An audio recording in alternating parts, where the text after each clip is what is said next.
5 vaqt namoz farz ekanligini bilaman. Alloh qodir qilgancha ado etib kelmoqdaman.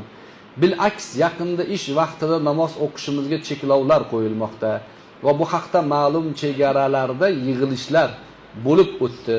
Ma'lumki Alloh uchun eng yaxshi amal o'z vaqtida o'qilgan namozdir. Namozimni o'z vaqtida ado etishim uchun ishdan bo'shashimiz kerakmi deyaptilar.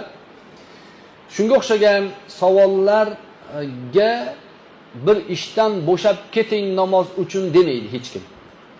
Va o'sha ishda ishlarkansiz namozni tark qiling ham demaydi. Namozni imkon qadar imkoniyat qidirib o'qish kerak. Namoz o'qiydigan odamdan namozni to'sish o'zi mantiqsizlik o'zi. Endi bu joyda o'sha mutasaddilarga bizni bir iltimosli murojaatimiz bo'ladi. Namoz ko'p vaqtni olmaydi. Zotan namoz vaqtida odamlarga abitlanish uchun, tushlik uchun, boshqa narsa uchun, hojatga chiqaman desa, hojat uchun ruxsat beriladi.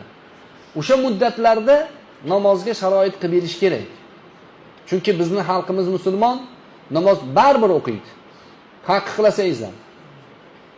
Endi siz mutaxassis bo'lsangiz, ishni tashlab ketib yorsangiz, xalq, millat zarar ko'radi.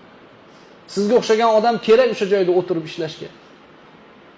Lekin hech qachon namoz tark qilinmaydi. Ha, bo'pti, namozni tark qilib ishxonada ishlayvering demaydi hech kim, deya olmaydi. Masalan, mendan din ma'nosida bir odam so'rayapti. Men siyosatchi emasman. Men din nomidan dinni gapini gapiraman. Allohdan qo'rqaman men. Endi bu masalaning muammosi qanday bo'ladi desa, unda imkon qidirasiz. Sunnatlarni biroz kechiktirsa bo'ladi. Ba'zi ishlar bor. Masalan, nafaqat davlat ishida. Misol uchun deylik, tibbiyotda ishlaydi bir odam. Kecha mendan bir odam so'radi. Men dedi, tez yordam mashinasi haydayman dedi. Juma namozi bo'lib qolgan paytida dedi, jumaga kelaman deb tursam, birdan chaqiruv bo'lib qoladi. Majburman haydab borishlikka. Men nima qilaman dedi. Sizga dedim, albatta borib o'sha bemorni oldiga borish vojib bo'ladi. Jumachi o'rniga peshin o'qiysiz.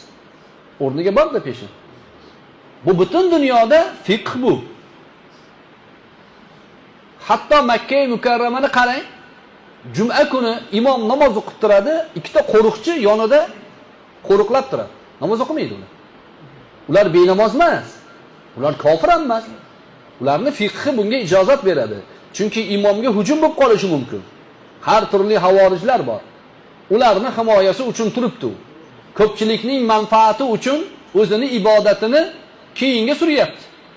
Juma kuni